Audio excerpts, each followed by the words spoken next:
I think you all are aware, and our community is well aware, that it has been a long, almost 3 weeks for the community of Austin as we have dealt with package bombs and other types of bombs that have been placed throughout our community. We have seen members of our community that have lost their lives and others whose lives have been forever changed due to significant injuries. We have talked many times over the past couple of weeks about the level of partnership that has taken place with our federal officials, our local officials, and our police department to bring this to an end. And through all of this hard work, we identified several leads throughout the course of the weeks. But beginning within the past 24 to 36 hours, we started getting information on one person of interest that we continued to work on and continued to develop. And as we continued to do our investigations, this person of interest ultimately moved to being a suspect. And that's what we started focusing on, was his involvement in these crimes. Late last night and early this morning, we felt very confident that this was the suspect in the bombing incidents that took place in Austin. We had surveillance teams looking for this suspect, and we ultimately located the vehicle that this suspect was known to be driving, and witnesses told us he was driving. And in fact, we found that at a hotel right up the road here in Round Rock. We had multiple officers from both the police department and our federal partners that took up positions around the hotel awaiting the arrival of our tactical teams, because we wanted to have ballistic vehicles here so we could attempt to take this suspect into custody as safely as possible. While we were waiting for those vehicles to get here, much time had passed and the vehicle started to drive away. We began following the vehicle, again waiting to get the tactical vehicles here so we could take this, make a stop. However, the vehicle ended up stopping in the bar ditch on the side of the road behind us. As members of the Austin Police Department SWAT team approached the vehicle, the suspect detonated a bomb inside the vehicle, knocking one of our SWAT officers back, and one of our SWAT officers fired at the suspect as well. The suspect is deceased and has significant injuries from a blast that occurred from detonating a bomb inside his vehicle. We cannot name the suspect at this time because he has not been positively identified yet by the medical examiner, and next of kin have not yet been notified. So there will be a lengthy investigation that will take place regarding the officer-involved shooting. The investigation will be conducted by the Austin Police Department's Internal Affairs Unit, with the Austin Police Monitor participating as well for a review of compliance with departmental policy. There will be a concurrent criminal investigation that will take place by the Texas Rangers of the incident that occurred here tonight. Again, this is the culmination of 3 very long weeks for our community. And throughout these weeks, we've talked about the importance of remaining vigilant and looking out for each other.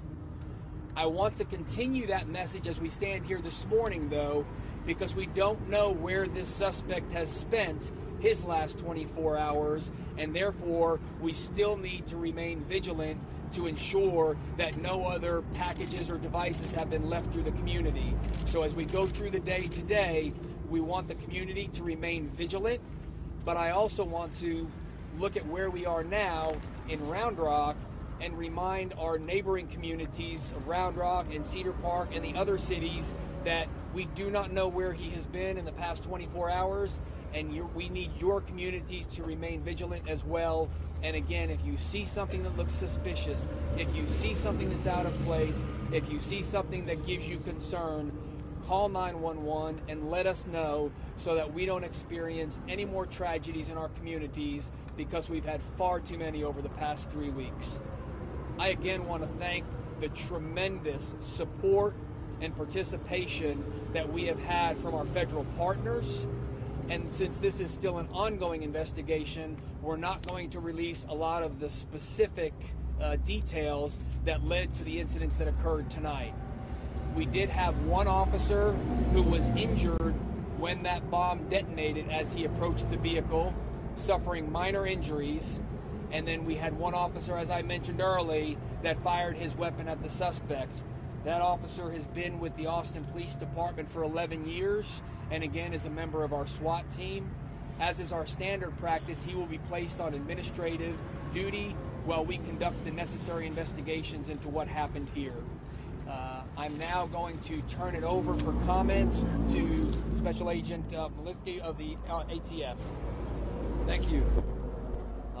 The unprecedented level of cooperation and partnership from the law enforcement agencies at the local, state, and federal level allowed each of our agencies to bring a different skill set to bear and identify this subject.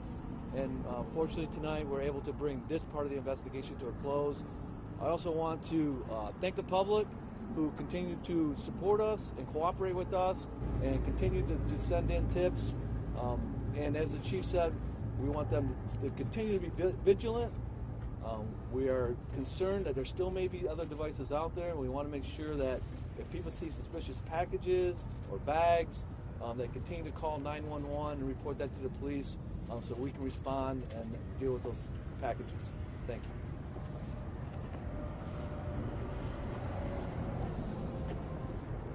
I'd like to say today's a great day for law enforcement. I'd like to thank the partners. There's an exceptional relationship here in Texas, and particularly in Austin. Chief Manley did an unbelievable job. The federal government brought the full resources of federal law enforcement here to solve this and to stop the injuring and the killing that was occurring. As the chief said, we're not done yet. It's a long day ahead. We are concerned that there may be other packages that are still out there. We need the public to remain vigilant, especially today as we go through this investigation.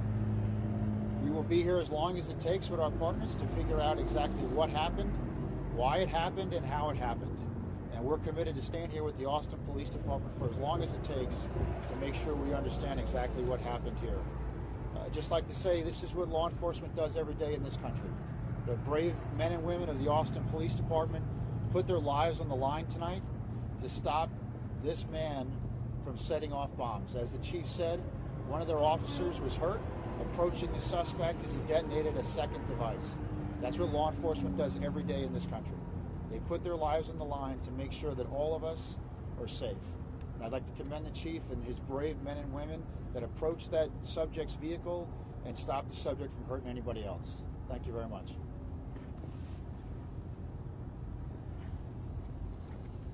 I understand that the investigation is continuing and that everyone still is urged to be vigilant and look for things that are out of place. But that said, gentlemen, on behalf of an incredibly thankful community, I just want to say thank you. And if you would pass that on to the men and women that you work with. Chief Manley, to you and to your officers, to this literally army of both neighboring cities and state and federal agencies. Thank you.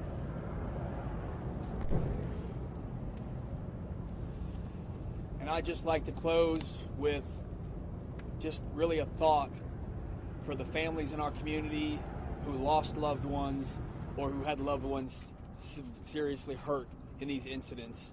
Our heart remains with you as you go through your healing process in your time of sorrow, and we stand by you and with you in your time of need. And with that, we'll open it up for questions. Chief Manley, understand there may be more than one suspects involved, or are you still looking for other individuals who may be connected with this one, or was this a lone wolf? This investigation is still underway, so we cannot say that this was an individual acting on their own. That's why this investigation will continue through the day or days coming. Are you still searching the FedEx facilities? Some biographical details, rough age, was he an Austin resident? The individual involved in this incident was a 24-year-old white male, and we're not going to give out any information regarding his residence. Any accomplices? Sorry? Maybe you covered this, but any accomplices? As I said, this investigation is ongoing. We want to make sure that we have confirmed that he either acted alone, or if there were any accomplices, that we identify them. Does this individual date back to March 2nd? We believe that this individual is responsible for all incidents that have taken place in Austin, starting on March 2nd, those that occurred since then as well. Are you still searching the FedEx facilities? Sir, are you still searching the FedEx facilities? There is an operation going on in Schertz, Texas, I believe, at that warehouse. Again, wanting to make sure that that warehouse is safe, in addition to the fact that a bomb detonated in that warehouse, and it takes a while to process a post-blast investigation like that, so that's going to take a while for that one to be cleared. Chief, do we have a why, Chief? There were several leads that led us to this person. We had a lot of evidence that came to us via video sources as well as witnesses. Was he ever on your radar prior to this? This was a subject that we had developed over the course of the investigation, but we became very interested in him over the past couple of days. Chief, do we have a why? You know, that's the one thing we don't have right now, is a motive behind this. We do not understand what motivated him to do what he did, and that will also be part of the continuing investigation as we try to learn more about him and to understand why he took the actions that he did. Was there contact with the suspect? Sorry? Was he on his way to deliver another bomb?